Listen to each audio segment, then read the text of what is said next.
오늘의 주요 뉴스입니다. 국제법제사법위원회가 제1소위를 열고 민주당 단독 의결로 이른바 검수완박 법안을 통과시켰습니다. 앞서 검찰청법 4조 1항 수정안을 두고 민주당과 국민의힘이 경론을 벌이는 등 진통이 거듭됐습니다. 한덕수 국무총리 후보자에 대한 국회 인사청문회가 또다시 파행하면서 다음 달 2일과 3일로 미뤄졌습니다. 여야가 청문 전국에서 강대강 대치를 이어가면서 인준 과정이 험난할 것으로 보입니다. 북한이 어젯밤 조선인민혁명군 창건 90주년을 기념하는 대규모 열병식을 열고 ICBM 화성 17형 등 핵탄두를 탑재할 수 있는 무기를 대거 공개하며 무력 과시에 나섰습니다. 김정은 북한 국무위원장은 국가의 근본 이익을 침탈하면 핵무기를 사용할 수 있다는 메시지를 내놨습니다. 사회적 거리두기가 해제된 지난주 서울 경찰에 접수된 112 신고가 하루 평균 1,500건 늘어난 것으로 나타났습니다. 각종 모임을 비롯해 외부 활동 증가에 따른 것으로 특히 음주 관련 신고가 크게 증가했습니다. 중국의 수도 베이징이 사실상 전 주민을 대상으로 코로나 검사를 하기로 했습니다. 초반에 확산세를 꺾지 못하면 자칫 상하이처럼 도시 전체를 봉쇄해야 할 수도 있기에 고강도 방역에 나선 건데 야오닝성, 단둥 역시 코로나19 확산에 따라 도시 전체가 봉쇄됐습니다.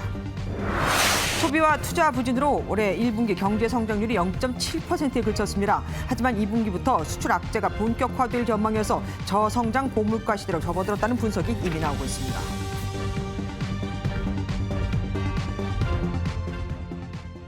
이른바 검수완박 중재안에 합의를 한 국민의힘이 명분도 실리도 다 잃었다는 비판 속에 다시 합의를 하자고 했고 민주당은 이를 거부했죠.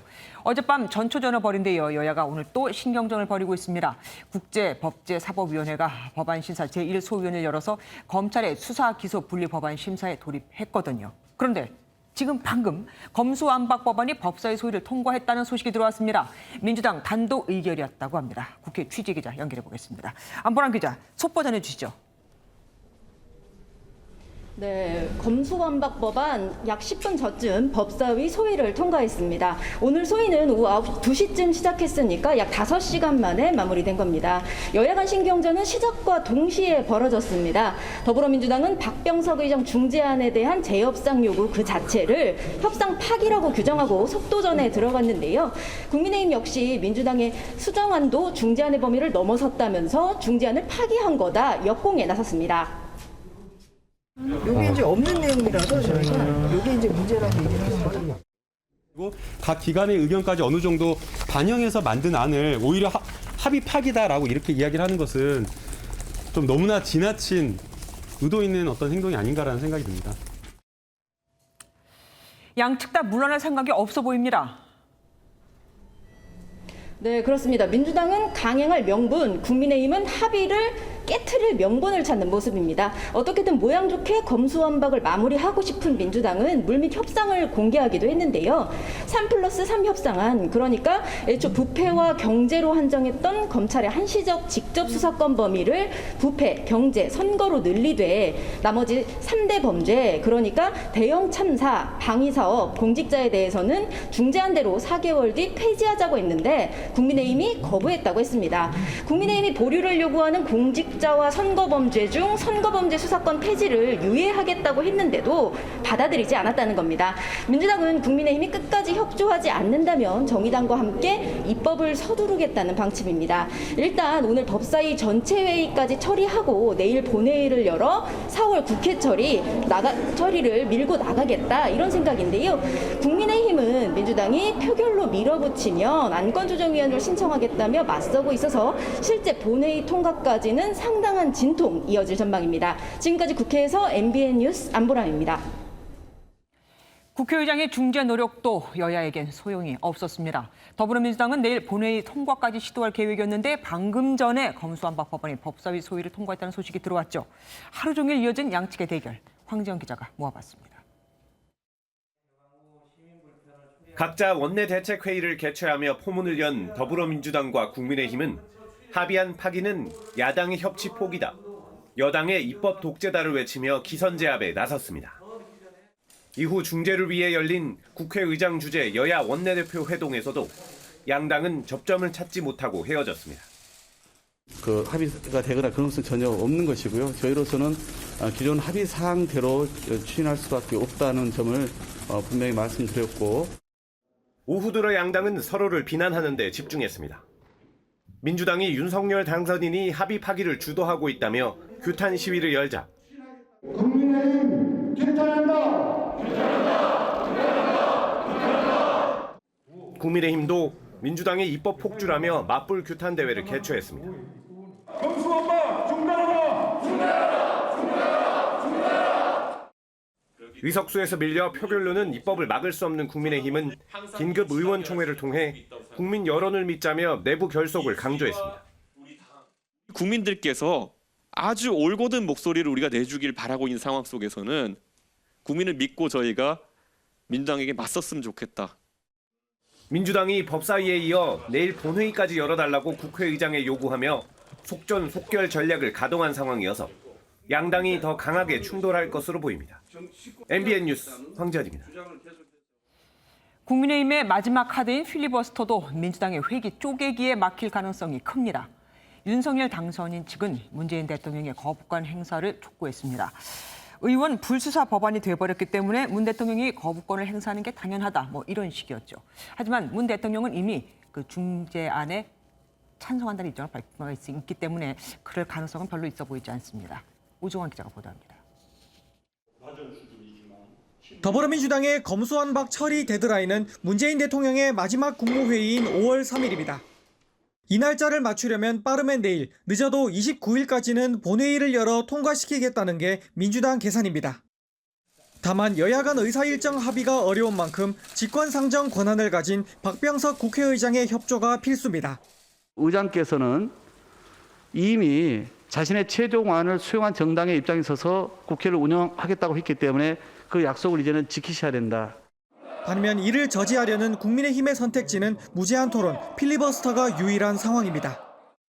일단 임시국회 회기가 5월 4일까지인 만큼 원론적으로는 국무회의 시점 이후까지 버티기가 가능합니다.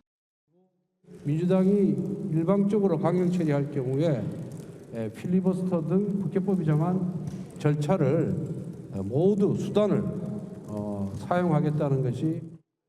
하지만 민주당은 180석을 동원한 필리버스터 강제 종료와 회기 쪼개기라는 두 가지 무기가 남았습니다. 정의당의 협조가 필요한 강제 종료보다는 회기 쪼개기가 유력한 대안으로 거론되는데 이 경우 역시 승인 권한을 쥔 박 의장의 협조가 필요합니다. 마지막 변수인 거부권의 경우 문 대통령은 검수완박 중재안이 잘된 일이라고 말한 만큼 현실적으로 거부권을 행사할 가능성은 크지 않다는 전망이 많습니다. MBN 뉴스 우종환입니다.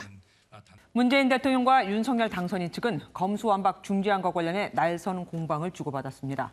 또 윤 당선인의 승리가 아이러니한 일이라는 문 대통령에게 윤 당선인 측은 그 이유는 문 대통령이 가장 잘 알 것이라고 반박했습니다. 조창훈 기자입니다. 국회에서 논의 중인 박병석 국회의장의 검수완박 중재안을 두고 잘된 합의라고 평가한 문재인 대통령. 한 걸음씩 양보 이렇게 하면서 서로 합의할 수 있다면 그거야말로 우리 의회주의에도 의회 민주주의에도 맞는 것이고. 윤석열 당선인 측은 정치범죄 성역화는 안 된다며 반대 의사를 나타냈습니다. 이거를 대통령께서 거부권을 행사하지 않을 거다? 전 그렇게 생각 안 합니다. 거부권 행사하실 거라고 생각해요. 문 대통령은 윤 당선인의 대선 승리를 참 아이러니한 일이라고 평가하고 임기를 지키는 것도 중요한데 도중에 그만둔 건 바람직하지 않다고 에둘러 비판했습니다. 검찰총장 했던 분이 말하자면 야당의 이제 후보가 돼서 대통령 당선됐으니 하여튼 이상한 모양새가 된 것은 사실인데. 윤 당선인 측은 즉각 지난 시절 정권이 권력을 사유화한 것이 윤석열 정부의 탄생 배경이라고 반발했습니다. 모든 권력기관을 통해서 상대 진영을 압박하고 그 권력을 사유화했다라는데 국민들께서 상당한 피로감을 갖고 계십니다. 검수완박을 둘러싸고 신구 권력의 갈등에 또다시 긴장감이 고조되고 있습니다. MBN 뉴스 조창훈입니다. 문재인 대통령이 한동훈 법무부 장관 후보자의 검수완박 저지 발언을 비판하자 한 후보자는 현장을 책임질 법무장관 후보자가 몸을 사리고 침묵하는 건 직업윤리와 양심의 문제라며 맞섰습니다. OECD 산하 반부패기구와 한인검사협회도 중재안에 대해서 우려의 목소리를 내놨습니다. 서영수 기자입니다. 할 것인지에 대한 결정, 문재인 대통령은 한 방송과의 대담에서 한동훈 법무부 장관 후보자의 검수완박 저지 발언은 위험한 표현이라며 작심 발언을 했습니다. 편하게 국민을 더 느끼면 안 되죠. 진짜 그 국민을 이야기하려면 정말 많은 고민이 있어야 된다고 봅니다. 한 후보자는 대통령 발언에 대한 입장에서 몸을 사리고 침묵하는 건 직업윤리와 양심의 문제라며 목소리를 낮출 뜻이 없음을 분명히 했습니다. 특히 국민이 큰 피해를 볼 것이 분명한 개헌 수준의 입법이 공청회 한 번 없이 통과를 눈앞에 두고 있다며 국민을 재차 강조했습니다. OECD 산하 반부패 기구는 범죄 수사 역량이 약해질 수 있다는 우려를 전했고 미국의 한인 검사협회도 검찰의 직접 수사권이 필요하다는 입장을 밝히는 등 국제적인 파장도 커졌습니다. 중재안에 대한 검찰 내부의 비판도 이어졌습니다. 수사지 폐지에 이어 검찰의 보안 수사 범위 축소, 직접 수사의 단계적 폐지는 실체 진실 규명과 인권 보호 역할을 후퇴시킵니다. 검찰은 릴레이 형식으로 중재안의 문제점을 조목조목 반박했습니다. 국회 처리 과정까지 여론전에 총력을 기울인다는 방침입니다. MBN 뉴스 서영수입니다. 한덕수 국무총리 후보자 인사청문회가 어제에 이어서 오늘도 파행하면서 결국 청문 법정 시한을 넘겼습니다. 처음입니다. 인사청문회는 다음 달 2일과 3일로 미뤄졌는데요. 강대강 대치가 이어지면서 총리 공백 사태까지 벌어질 수 있다는 관측도 나오고 있습니다. 대통령은 취임을 했는데 국무총리는 없는 거죠. 김도영 기자입니다. 한덕수 국무총리 후보자에 대한 인사청문회가 30분 만에 빈손으로 끝났습니다. 더불어민주당과 정의당 청문위원들은 한 후보자가 인사검증에 필요한 자료를 제출하지 않았다며 대거 불참했습니다. 후보자의 재산 축적 형성 과정에 많은 의혹이 있습니다. 그래서 여러 가지 자료 요청을 했는데 외화와 관련된 자료는 전부 개인정보 활용 비동의로 제출이 안 됐습니다. 파행에 책임을 두고 여야는 장외에서도 신경전을 이어갔습니다. 민주당은 내각 후보자들이 국민이 보기에 민망한 수준이라며 총공세를 펼쳤습니다. 후보는 자료 제출로 버티고 자고 나면 터져나오는 윤석열 내각 후보자들의 의혹이야말로 당선인이 말하는 부패 완판에 다름없습니다. 국민의힘 청문위원들은 민주당이 무리한 자료 요구를 하고 있다고 반박했습니다. 이 수십 년 전에 돌아가신 부모님 재산 거래 내역까지 요구하는 것은 온당치 않고요. 노무현 정부 당시에도 국무총리였습니다. 그때 인사청문회에서도 상당 부분 검증이 이루어졌었고 한 후보자의 인사청문회는 다음 달 2일과 3일로 미뤄졌는데 실제 인준안 채택까진 난항이 예상됩니다. 인사청문회 이후 3일 이내 심사 경과보고서 채택이 이뤄지지 않으면 청문회를 연장하거나 국회의장이 인준안을 본회의에 직접 부의할 수 있습니다. 인준안이 본회의에 올라가더라도 재석 과반 찬성을 얻어야 통과될 수 있는 만큼 여야가 강대강 대치를 이어가면 총리 공백 사태까지 일어날 수 있다는 관측도 나오고 있습니다. MBN 뉴스 김도형입니다.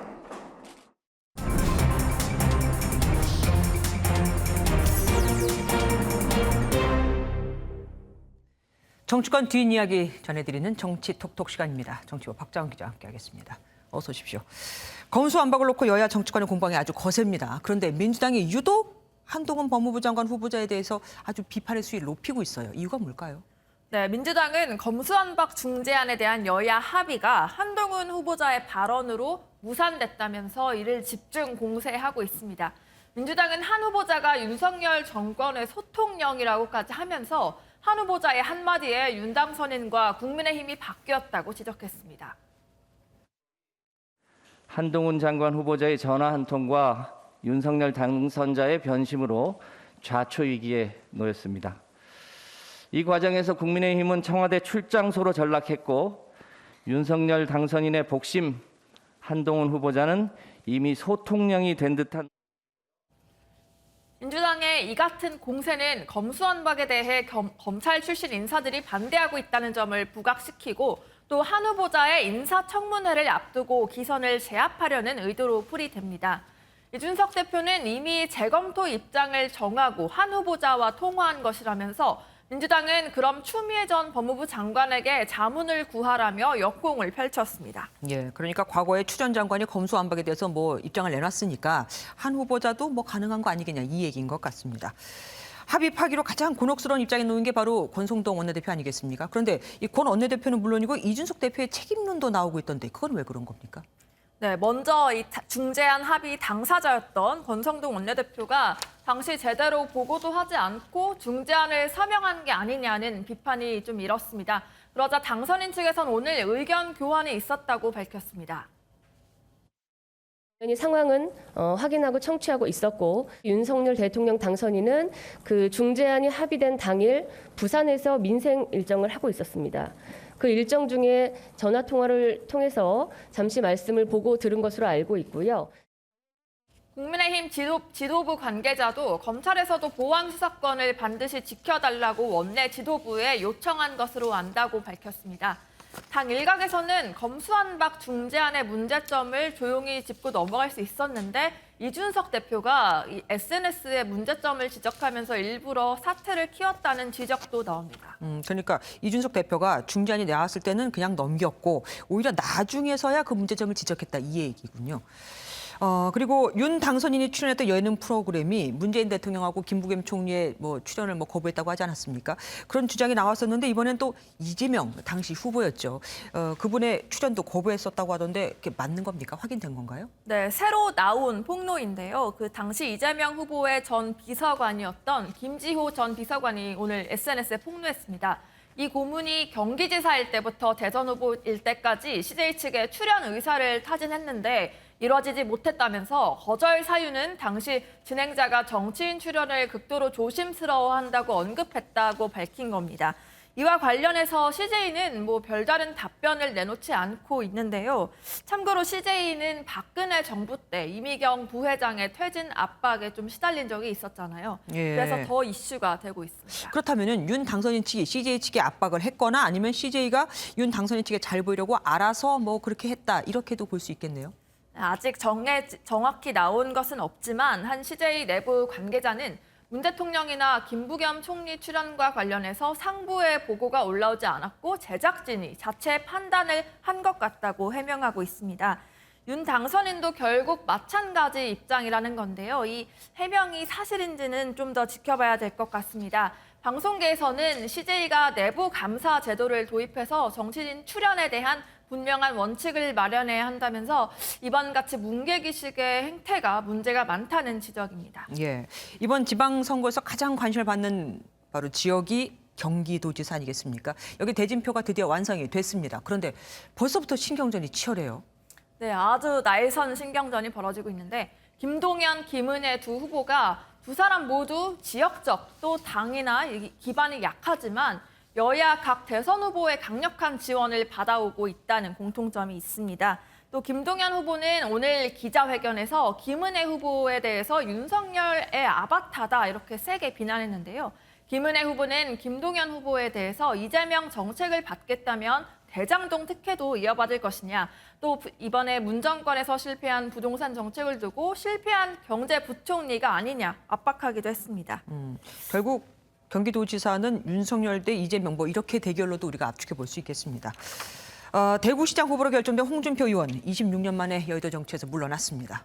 네, 홍준표 의원이 의원직 사퇴를 밝혔습니다. 지난 1996년 모래시계 검사로 유명해지면서 15대 총선에 등장했었는데요.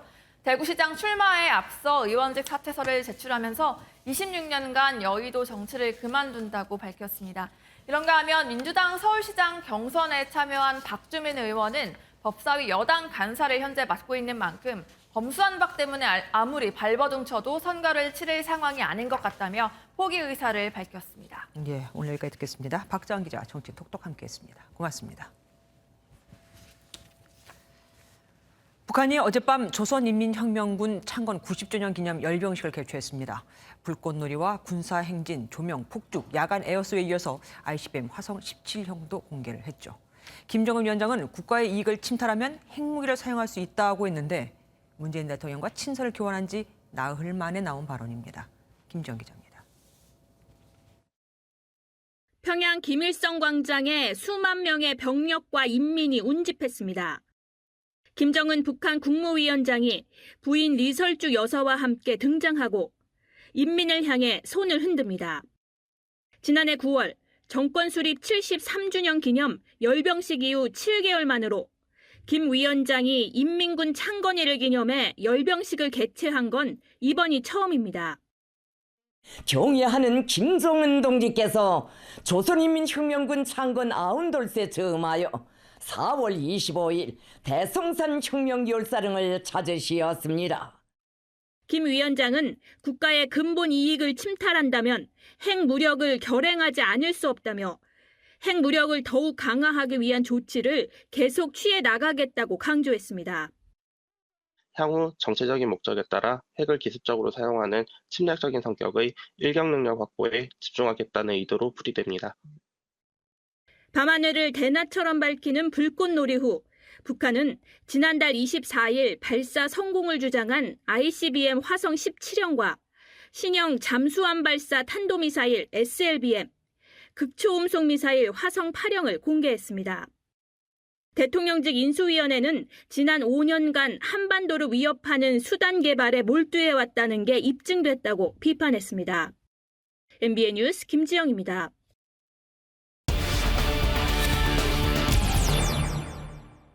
북한에서 한 심야 열병식 이야기 계속 이어가 보도록 하겠습니다. 외교안보팀 임성재 기자와 함께합니다. 어서 오십시오. 열병식 장면 영상 아직 공개가 안 됐나 봐요? 아직 편집 중인 것으로 좀 추정이 됩니다. 북한 내에서요? 네, 다만 잠시 뒤 조선중앙TV 등을 통해서 녹화 중계될 것으로 보입니다.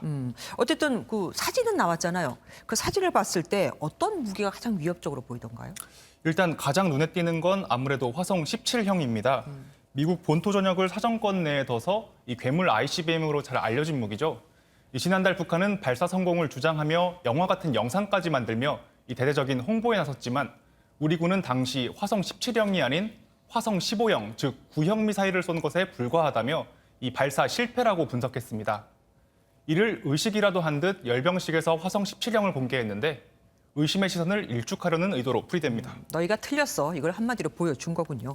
신형 잠수함 발사 탄도미사일 이런 거 새로 개량된 무기들도 있었습니까? 네, 직접 사진으로 살펴보겠습니다. 이 육안으로도 지난해 1월 열병식에서 공개된 것에 비해 길고 이 탄두 부분이 커진 것이 확연하게 나타납니다. 이 사거리를 늘리고 여러 개 탄두를 장착할 수 있도록 성능 개량을 한 것으로 보입니다. 이 밖에 러시아, 중국 정도만 전력화한 극초음속 미사일 2종류, 신형 대전차 차량 등도 눈에 띄었습니다. 무기도 무기지만 김정은 위원장의 연설에 등장한 근본 이익이란 말이 참 남달리 들리더라고요. 어떤 의미를 갖고 있을까요? 네, 말씀처럼 이번 연설에서 근본 이익이란 단어가 수차례 반복됐습니다. 그간 김 위원장을 비롯한 북한은 이 핵 무력을 전쟁 억제력 수단이라고 주장해 왔는데 그 범위를 비군사적인 상황, 가령 대북 제재에 대한 맞대응에도 적용할 수 있도록 핵 위협을 노골화했다는 평가입니다. 마치 러시아가 우크라이나 사태에서 미국과 나토에 취하는 입장처럼 보이는 대목입니다. 그리고 이번에 공개된 사진 중에 또 눈길을 끄는 게 바로 부인 리설주 여사더라고요. 간만에 나온 거죠? 네, 맞습니다. 이 부인 리설주가 열병식의 모습을 드러낸 건 4년 만입니다. 이 하얀 옷을 입고 김 위원장과 함께 의장대 사열을 하며 이 높아진 위상을 과시했는데요. 이번 달 초 대남 비난 담화를 내놓은 김여정 노동당부 부장의 모습은 아직 공개되지 않았습니다. 다만 열병식 녹화 중계 등을 통해서 추후에 김 부부장의 모습이 공개될 가능성도 있습니다. 그리고 지금 방금 보이고 있잖아요. 김정은 위원장의 복장도 다른 때와 많이 달라 보입니다. 네, 맞습니다. 이 김 위원장까지 일반적인 인민복이 아닌 원수계급장을 단 흰색 군복을 입고 등장했습니다. 이 공식 자리에서 김 위원장이 원수복을 입은 건 이번이 처음인데요. 김일성 주석이 과거 1953년 7월 이 휴전협정 직후에 평양 전승 열병식에서 이 흰색 원수복을 입은 적이 있습니다. 이 때문에 이 할아버지를 연상하게 하는 통치술이라는 이런 해석도 나오고 있습니다. 예, 지금 사진을 보니까 아주 밤늦은 시간에 화려하게 하는 것이 일부러 또 그렇게 하려는 것이 눈에 보이기도 합니다. 지금까지 임성재 기자와 함께했습니다. 수고하셨습니다. 사회적 거리두기가 해제된 지난주 서울 경찰에 접수된 112 신고가 하루 평균 1,500건 늘었습니다. 이른바 보복 음주, 보복 회식이 늘었기 때문입니다. 강재문 기자가 지난주 불금 그 현장에 직접 다녀왔습니다. 거리두기 해제 이후 맞는 첫 금요일 밤. 밤 11시가 넘어가자 조용하던 지구대로 신고 전화가 계속 들어옵니다.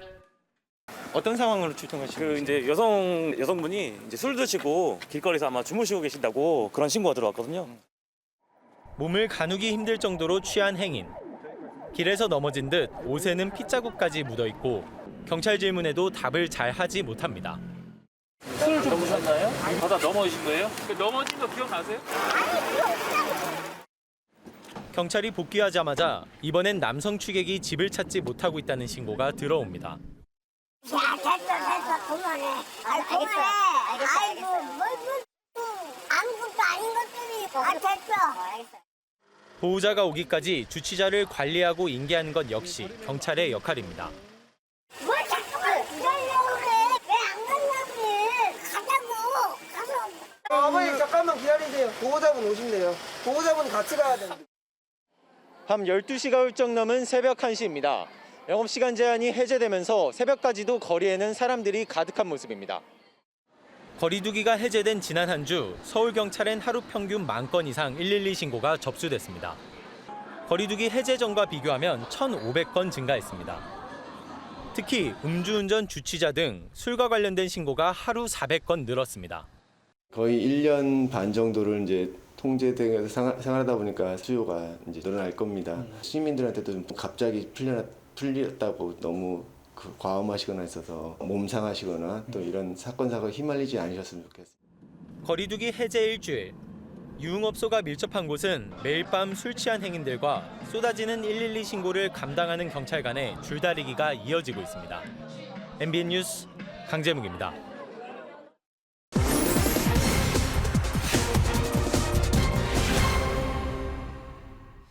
거리두기가 해제되자마자 서울 시내에서 밤엔 다시 대란 수준의 택시 잡기 전쟁이 벌어지고 있다는 뉴스 전해드렸죠. 택시 수가 부족해서일까요? 아닙니다. 취재해보니 적정 대수보다 오히려 택시는 10,000대나 더 많았습니다. 그럼 왜 그런 걸까요? 홍지호 기자가 사실 확인해서 알아봤습니다. 서울시에서 면허를 가진 택시기사는 모두 7만 명이 넘습니다. 서울시 인구가 951만 명 정도인데 시민 1,000명당 7대가 넘는 택시가 있는 셈입니다. 미국 뉴욕보다는 4배, 영국 런던보다는 3배, 일본 도쿄보다는 2배 넘게 많습니다. 다른 나라에 비하면 택시가 많은 것 같은데 서울 인구나 택시 이용객을 따져보면 어떨까요? 국토교통부가 적정한 택시 대수가 얼마인지 계산할 수 있는 공식을 만들었는데요. 손님을 태우고 이동하는 비율, 즉 실차율과 면허가 있는 택시 가운데 실제 운행하는 택시, 가동률이라는 개념을 활용해서 계산합니다. 서울시가 서울연구원에 의뢰해서 서울택시 적정 대수를 계산해 보니 6만 대 정도였습니다. 이 기준대로라면 지금보다 10,000대는 줄여야 하니까 서울택시는 공급 과잉이 맞다고 볼 수 있습니다. 그런데 왜 밤마다 택시 잡기는 어려운 걸까요? 코로나19 사태로 택시가 줄어들었고 저녁 8시에 정점을 찍으면서 운행 대수도 적어지기 시작해 새벽 2시가 되면 4분의 1 수준이 됩니다. 또 강남이나 홍대, 종로처럼 유동인구가 많은 일부 지역에 운행하는 택시보다 이용객이 더 몰리는 것도 원인입니다. 택시 잡기는 당분간 어려울 것으로 보입니다. 사실 확인 홍지호입니다.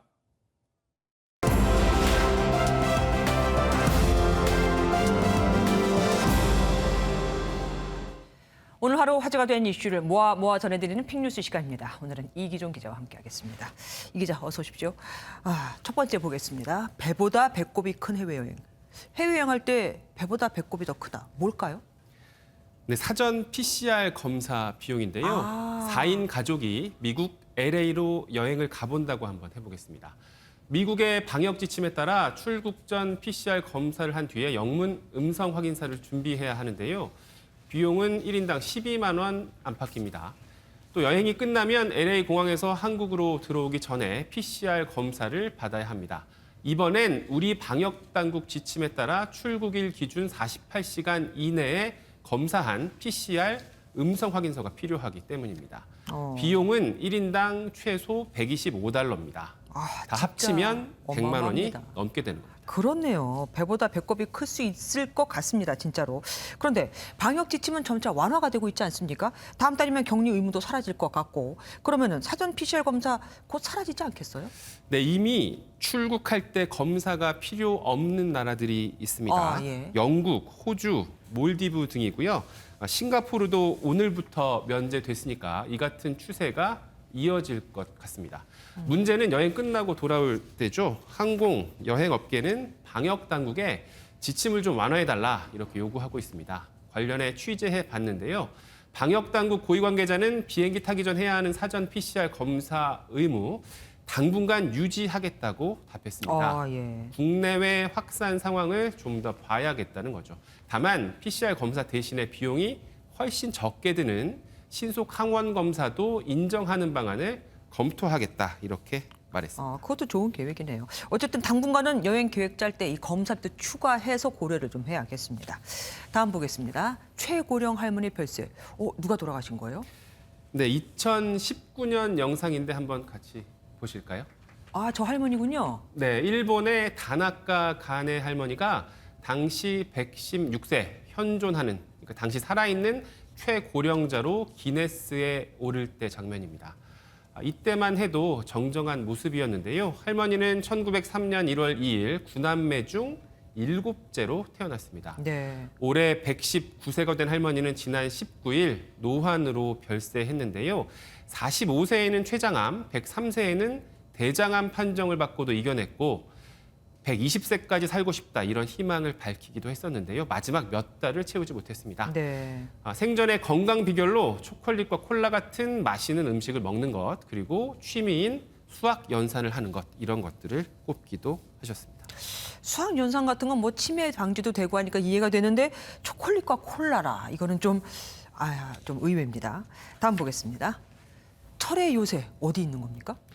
네, 우크라이나 마리우폴에 있는 아조우스탈 제철소입니다. 거기 사람들 지금 많이 있다고 그러잖아요. 네, 러시아군의 공세로 군사적 요충지인 마리우폴은 폐허가 됐습니다. 우크라이나군이 이 제철소를 거점으로 포위 속에서도 2달 가까이 항전을 벌이고 있는데요. 러시아군은 제철소를 봉쇄하고 무차별 폭격을 감행하고 있습니다. 위성 사진을 함께 보실까요? 제철소 건물 지붕 곳곳이 폭격으로 구멍이 나 있는 걸 확인해 볼 수가 있습니다. 이미 폐허가 된 듯한데 저기서 어떻게 버틸까요?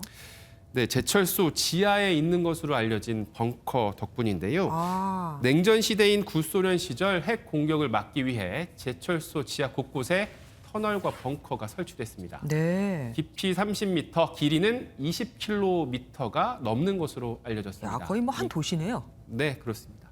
이곳에 병력 2,000명, 그리고 미처 마리우폴을 빠져나가지 못한 민간인 1,000명이 남아있는 것으로 전해졌습니다. 제철소 안 대피소에 이 여성들과 아이들이 있는 모습이 이렇게 영상으로 공개되기도 했는데요. 이들은 물과 음식이 부족하다며 도움을 요청하고 있는 상황입니다. 지하로 아까 깊이가 30m라고 하셨잖아요. 그럼 한 6층 정도의 깊이가 들어있다는 얘기입니다. 여하간 아이러니네요. 구소련이 만든 벙커에서 러시아의 공격을 버티고 있는 거니까. 다음 보겠습니다. 이거 무슨 얘기입니까? 뭐 비행기를 바꿔 타요? 네, 엄청난 속도로 낙하하는 비행기를 갈아타는 건데요. 영상을 좀 보셔야 이해가 되실 것 같습니다. 한번 보실까요?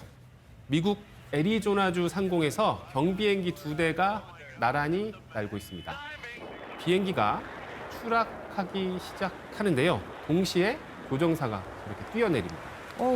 시속 220km로 자유 낙하하면서 다른 비행기로 옮겨 타는 스턴트 쇼를 벌이고 있는 장면인데요. 그러면 지금 저 비행기는 사람이 아무도 안 타고 있는 거예요? 네, 그렇습니다. 조종사 없이 낙하하고 있는 상황인 거죠. 그런데 놀랍게도 한 명이 무사히 조종석으로 들어가서 착륙에 성공했고요. 하지만 다른 한 대는 실패했습니다. 다행히 다친 사람은 없었다고 하네요. 그냥 이렇게 봐서는 성공하는 게 더 이상한 거 아닌가 싶기도 합니다. 다음 보겠습니다.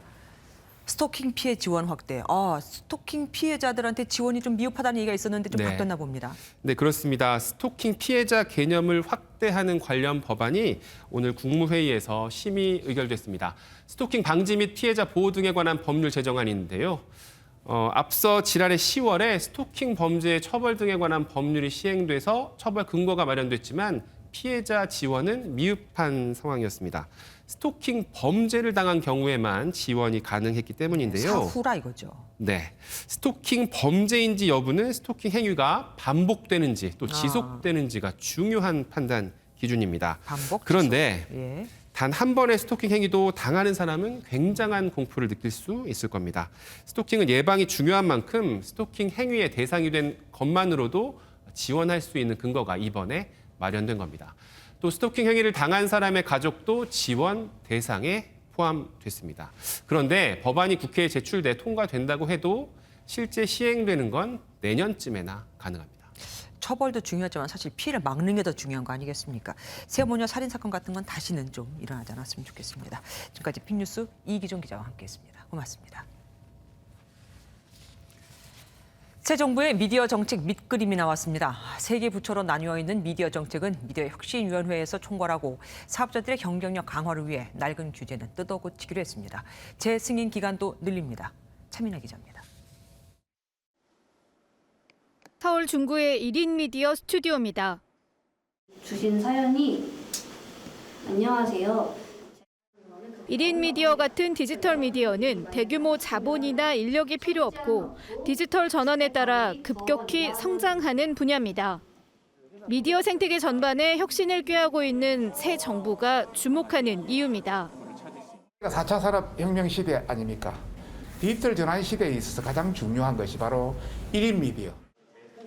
인수위원회는 미디어 환경이 급변하고 있는 만큼 미디어 혁신위원회를 설치해 새로운 법과 체계를 마련하기로 했습니다. 현재 방송통신위원회와 과학기술정보통신부, 문화부로 나뉘어 있는 미디어 정책을 총괄하는 역할입니다. 인수위는 방송시장을 올가매는 낡은 규제도 혁신하겠다고 강조했습니다. 종합편성 채널 등의 자율성과 경쟁력 확보를 위해 지나치게 짧은 재승인 기간 등을 확대하는 내용 등이 담길 전망입니다. 지상파, 종편의 허가 승인 기간이 3년에서 5년으로 고무줄 같습니다. 또 자체적인 경쟁력 강화 및 서비스 혁신에 역량을 집중하기 어렵습니다. 또 자산 10조 원 이상 대기업의 소유 제한 규제도 완화하는 방안을 검토 중입니다. MBN 뉴스 차민아입니다.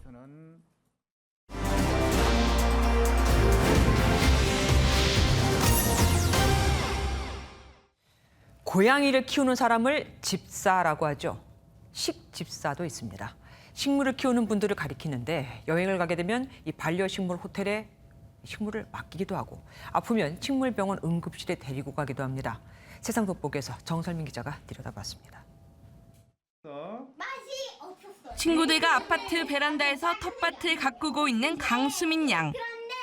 최근에는 루꼴라를 키우기 시작했습니다. 그런데 화분이 아닌 낯선 기계에서 새싹이 돋아났습니다. 바로 가정용 식물 재배기입니다. 처음에 봤을 때는 이게 뭐지 하고 궁금했었는데 식물이 잘 자라고 있어요. 식물을 키우는 사람을 일컫는 식집사라는 신조어까지 생겨났는데요. 식집사들이 식물을 건강하게 돌볼 수 있도록 도와주는 다양한 서비스도 등장했습니다. 202호, 203호, 호텔처럼 선반에 방 번호가 적혀 있습니다.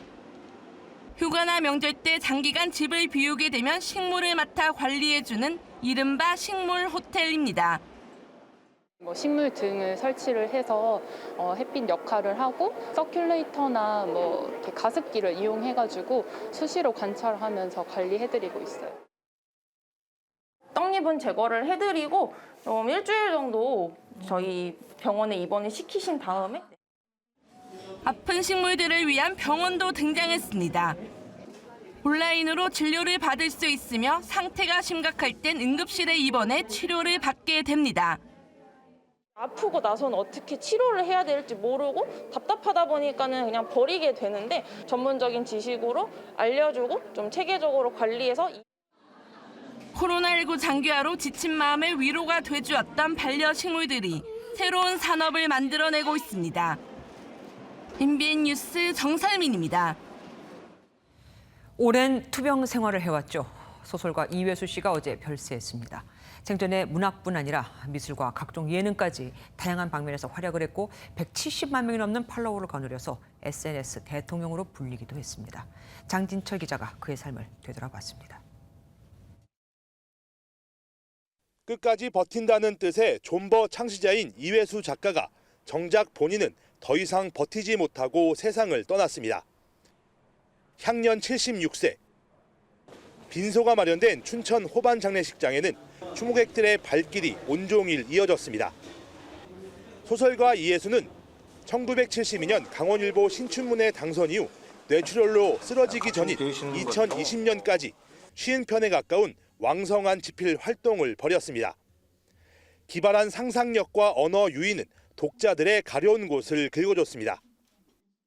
예술가가 사실은 세상을 썩지 않게 만드는 방부제 역할을 해야 한다는 신념에는 변함이 없습니다.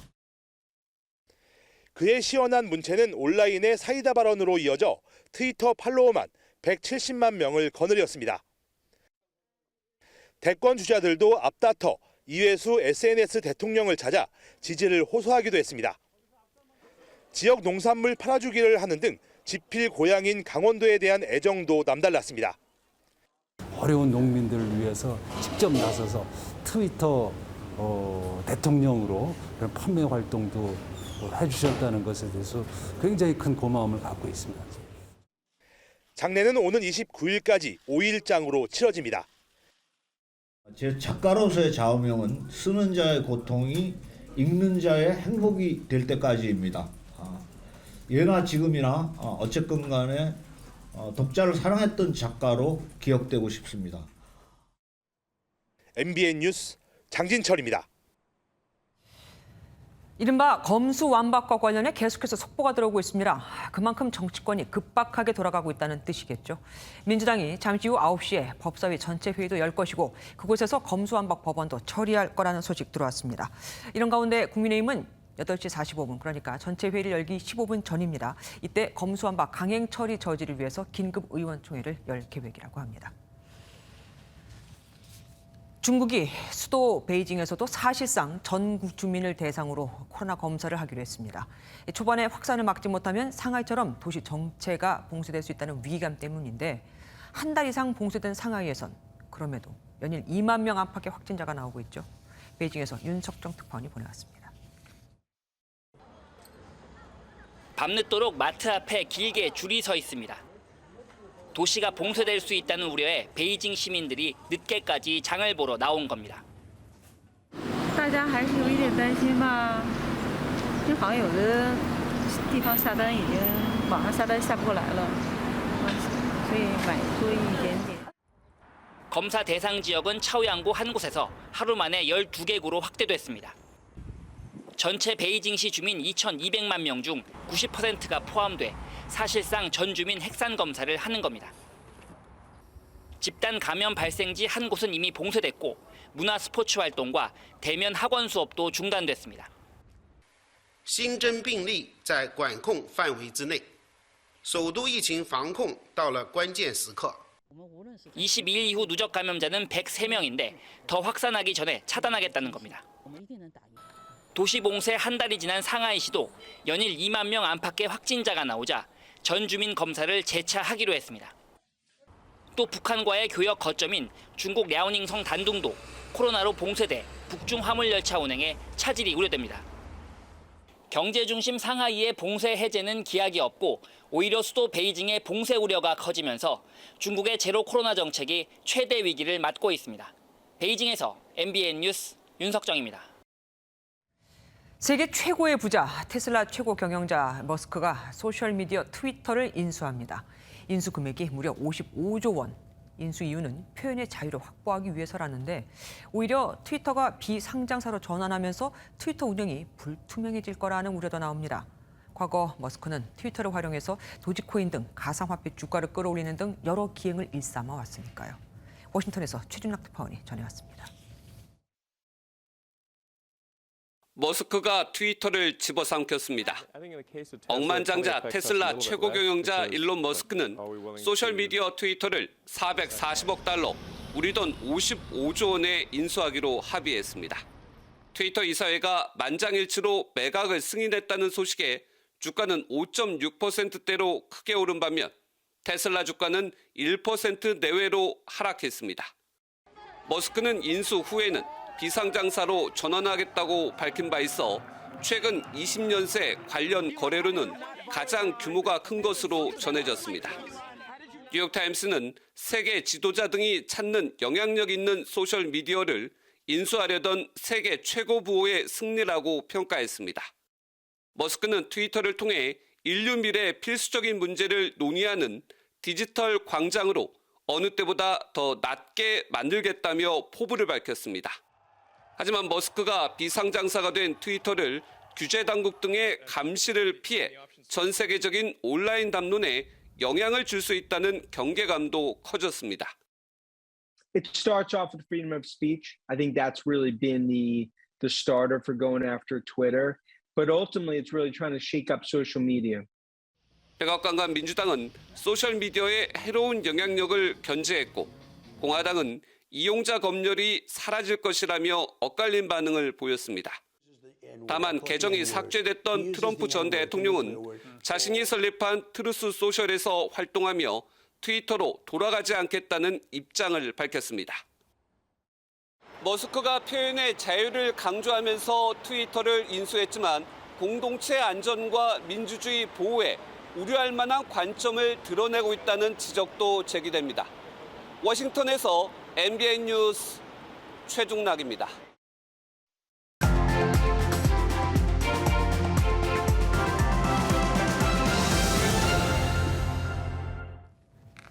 If you repay me not on such a day, let the forfeit be nominated for an equal pound of your fair flesh to be cut off and taken.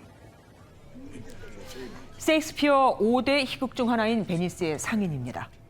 유대인 고리 대금업자 샤일록은 심장에서 가까운 살 1파운드를 떼어가겠다고 고집하다가 파멸을 맞게 되죠. 돈을 빌린 안토니오에겐 희극, 돈을 빌려준 샤일록에겐 비극으로 막을 내립니다. 중세시대 베니스엔 이자 금지법이 있었습니다. 당시 가톨릭 교회는 성경을 문자 그대로 해석해 교인들 간에 이자를 받는 행위를 법으로 금지했고 그 바람에 금융업은 이교도인 유대인의 몫이었죠. 요즘 우리나라에선 은행을 바라보는 국내 시선이 싸늘합니다. 시중은행들에 이어지는 역대 최대 실적이 국민을 대상으로 한 이자 장사덕이라고 생각하거든요. 올 1월부터 3월까지 5대 금융지주의 순이익은 처음으로 5조 원을 돌파했고 이자 이익은 11조 원을 넘어섰습니다.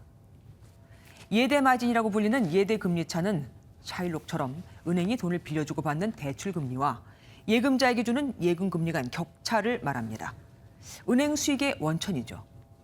물론 시중은행도 기업이니까 이익을 내는 건 당연합니다. 하지만 대출 금리는 각종 명목으로 가상금리까지 붙여 높게 받고 예금 금리는 생색내기 정도만 올리고 있죠. 게다가 은행의 대출 가상금리가 적정한지 살펴봐야 할 금융당국은 그저 뒷짐만 지고 있습니다. 은행의 역대급 실적 뒤엔 가계의 고통이 드리워져 있는 겁니다. 은행의 이자 장사에 불만이 커지자 정치권도 이제야 목소리를 내고 있습니다. 윤석열 당선인은 시중은행이 예금금리와 대출금리 간 차이를 주기적으로 공시하도록 하겠다고 공약한 바 있고 이창용 한국은행 총재는 지난 19일 인사청문회에서 예대금리차를 공시하는 건 정보 공개 차원에서 당연히 해야 할 일이라고 했거든요. 은행이 가뜩이나 코로나로 힘든 국민을 상대로 마른 수건 쥐어짜듯 이윤을 챙기면 사회적 역풍이 부는 건 당연한 겁니다. 현대판 베니스의 상인 샤일록은 어떤 길을 가게 될까요? 아주 궁금해집니다. 김주아의 그런데 오늘은 이자 장사로 11조 돈방석이었습니다.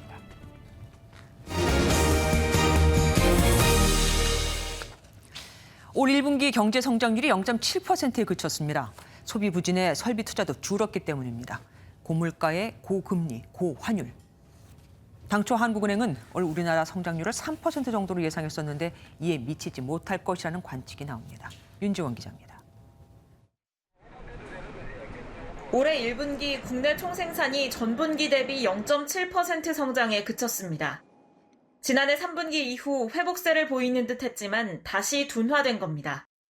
반도체와 화학제품을 중심으로 수출이 4% 이상 늘었지만 오미크론 대유행과 우크라이나 사태 등의 영향으로 소비와 투자는 감소했습니다. 한국은행은 아직 올해 성장률 전망치인 3%를 크게 밑돌지는 않았다는 입장입니다. 산술적으로 계산을 해보면은 매 분기 평균 0.6에서 한 0.7% 정도의 속도로 성장을 하면은 연간 한 3% 성장률이 달성되겠습니다. 하지만 문제는 앞으로입니다. 우크라이나 사태와 중국 코로나 봉쇄 등 수출 악재는 본격화되겠지만 고물가 고금리로 내수 소비 호재는 기대하기 어렵습니다. 잠재 성장률 수준이기 때문에 스태그플레이션까지는 아닐 것 같고요. 고물가 그리고 성장률이 조금 떨어지는 슬로우플레이션 정도로 보입니다. IMF는 아시아 국가들이 경기 둔화와 물가 상승에 동시에 대처하는 진퇴양난의 상황을 겪을 것이라며 스태그플레이션 가능성을 높게 봤습니다. 앞서 IMF는 우리나라 경제 성장률 전망치를 2.5%로 하향 조정하고 물가 상승률은 아시아 선진국 가운데 두 번째로 높은 4.0%로 내다봤습니다. MBN 뉴스 윤지원입니다. 이런 고물가 여파는 저렴하지만 배부르게 먹을 수 있었던 대학교 내 학생 식당, 이른바 학식에까지 영향을 미치고 있습니다. 학생들이 밖에 나가 사 먹거나 배달을 시켜 먹고 있거든요. 돈이 많아서가 아니라 학생 식당 가격이 너무 오르고 구성원 형편이 없어서 차라리 나가서 사 먹자는 겁니다. 박은치 기자가 취재했습니다.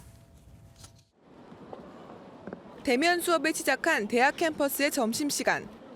평소처럼 학생 식당을 찾은 학생들은 부쩍 오른 가격에 놀랍니다.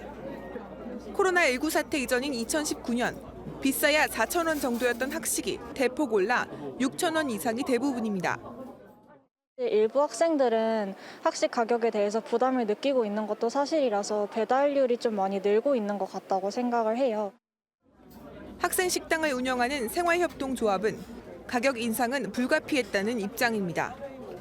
방역 규제로 지난 2년 동안 매출 없이 인건비만 나가 적자를 메울 길이 없었던 데다 최근 물가 인상 충격을 반영했다는 겁니다. 서울대학교 생활협동조합은 학식 가격을 각각 1,000원씩 올리고 1,000원짜리 백반만 남겼습니다. 학식이 제값을 못하고 심지어 예전만 못하다는 지적도 나옵니다. 학생 커뮤니티에는 7,000원 학식 사진이 올라와 논란입니다. 가격을 생각했을 때는 구성이나 이런 측면이 조금 많이 부족하다고 생각이 돼서 MBN 취재 결과 충남대와 중앙대, 숙명여대를 비롯해 대학 학생 식당은 지난해 말부터 기본 가격을 인상하기 시작했습니다. 대학 본부 차원에서 생협의 적자를 메우고 지원금을 늘리지 않는 한 학식의 가격과 품질 논란은 당분간 계속될 전망입니다. MBN 뉴스 박은치입니다. 지난해 육아휴직 신청자 4명 중 1명이 남성인 것으로 나타났습니다. 꾸준히 늘고 있는 건데 이런 정부의 발표와는 다른 기류도 느껴집니다. 타 기관에서 조사한 걸 보면 남성 육아휴직자 3명 중 1명은 복직 후 6개월 내에 퇴사를 했거든요. 심가연 기자가 취재했습니다. 3살 배기 아들을 둔 30대 회사원 박지웅 씨. 2년 전 육아휴직을 한 이후 양육에 대한 두려움은 줄어들고 기쁨은 더 커졌습니다. 저한 아빠 사랑해요. 크게 해줘. 저 아빠가 퇴근하고 초코 케이크 사갈게. 저희 가족에게 있어서는 첫 아이였는데 육아 초기에 같이 공부를 할 수도 있어서 나중에 이제 와이프한테 배우는 것보다 더 좋았던 것 같습니다. 지난해 육아휴직자 11만여 명 중 2만 9천여 명이 남성으로 전체 4명 중 1명꼴인 것으로 집계됐습니다. 5년 전 7,600여 명에서 3배 가까이 늘어난 셈입니다. 하지만 여전히 8만 1,000명에 달하는 여성 육아휴직자의 3분의 1 수준입니다. 육아를 여성의 문제로 여기는 분위기가 남아있고 여성과 마찬가지로 복직 후 예상되는 경력상 불이익이 남성 참여의 확대를 막고 있습니다. 실제 지난 2018년부터 3년간의 전체 육아휴직자 31만여 명 중 34%가 복직한 뒤 6개월이 지나 받을 수 있는 사후 지급금을 받지 못했습니다. 잦은 퇴사자도 있겠지만 상당수가 휴직 이후 직장에 복귀하지 못한 겁니다. 이런 현상을 막기 위해 노르웨이에서는 아빠 할당제를 도입해 남성의 15주 육아휴직을 선택이 아닌 의무로 법제화했고 남성의 육아휴직률은 90%를 넘어섰습니다. 남성이 육아휴직을 마음 편히 쓸 수 있게 해줘야 이게 여성만의 문제가 아니라 남녀 모두의 문제, 노동자 모두의 문제가 돼서 여성만이 육아휴직을 이유로 차별받지 않게 되는 세상이 올 걸로 보이고 일하는 엄마, 아이 보는 아빠를 늘리기 위해서는 보다 적극적인 제도적 뒷받침이 필요하다는 지적입니다. MBN 뉴스 심가현입니다. 스포츠 뉴스입니다. 남자 프로농구 KGC가 4강 플레이오프에서 KT와의 1차전 패배 이후 내리 2연승을 거두며 챔피언 결정전 진출에 유리한 고지에 올라섰습니다. 노장 오세근의 투혼이 빛났던 한판이었습니다. 김태일 기자입니다. 경기 시작부터 3점포를 꽂아넣는 KGC 오세근. 수비 도중 상대 외국인 선수 팔꿈치에 가격을 당했지만 꿋꿋하게 다시 코트로 돌아와 1쿼터에만 12점을 몰아치며 KGC가 초반 주도권을 잡는 데 앞장섰습니다. 그리고 3쿼터 막판 3점 차로 따라붙는 KT의 추격 의지를 꺾는 득점은 물론 리바운드까지 전천후로 활약했습니다. 양팀 외국인 선수가 모두 5반칙 퇴장을 당하며 4쿼터 막판엔 국내 선수들로만 경기가 치러졌지만 그럴수록 오세근의 활약은 더욱 빛났습니다. 양팀 통틀어 가장 많은 28득점에 리바운드도 9개나 잡아내며 승리의 주역이 된 오세근. 전체적으로 좀 힘든 상황이지만 그래도 저희 플레이오프 DNA가 있기 때문에 한번 끝까지 해서 챔피언 반지 하나 더 끼도록 한번 해보겠습니다. 오세근은 플레이오프 6경기에서 경기당 19.7득점, 6.5 리바운드로 정규리그 성적을 뛰어넘고 있습니다. 이런 활약 속에 플레이오프 1차전 패배로 챔피언 결정전 진출 확률이 21.8%에 불과했던 KGC는 이후 두 판을 내리 잡아내며 확률을 89.5%까지 끌어올렸습니다. 내일 경기까지 잡아내면 2시즌 연속 챔피언 결정전에 진출하는 KGC. 큰형 오세근의 전의는 더욱 불타고 있습니다. MBN 뉴스 김태일입니다. 오늘은 계절의 시계가 여름으로 성큼 앞당겨진 듯했죠. 오늘 오전까지 마치 장마철 같은 강한 비구름이 지나간 남부지방, 또 상대적으로 비가 적게 내린 수도권과 강원 영서는 오늘 낮 기온 30도 안팎까지 오르면서 올 들어 가장 높은 기온을 기록했습니다. 내일은 북서쪽에서 찬 공기가 내려오면서 기온이 뚝 떨어지겠는데요. 서울 등 중북부 지방은 11도 안팎으로 출발하면서 하루 사이 기온이 20도 안팎으로 곤두박질 치겠고요. 낮 기온도 서울은 23도, 대관령 13도에 머물겠습니다. 갑작스러운 기온 변화에 대비하셔야겠습니다. 비구름이 지나고 난 뒤 오늘 전국의 하늘 맑고 깨끗하게 드러났습니다. 하지만 오늘 중국 내몽골 고원에서 황사가 발원하면서 북서풍을 따라서 우리나라에 유입될 가능성이 크겠는데요. 이 황사의 영향으로 내일 오전까지 서쪽 지역의 미세먼지가 나쁨 또는 매우 나쁨까지 치솟겠습니다. 내일은 전국이 맑겠고 아침까지 중부와 호남에는 순간적으로 초속 15m 안팎의 강한 바람이 불어들겠습니다. 짧은 소매 차림은 쌀쌀함이 감돌 수 있어서요. 따뜻한 겉옷 챙기시기 바랍니다. 강릉은 아침에 14도로 출발하겠고요. 한낮에는 19도에 머물겠습니다. 금요일 전국에 한 차례 비 소식을 제외하고는 맑은 날이 많을 것으로 보입니다. 지금까지 날씨였습니다.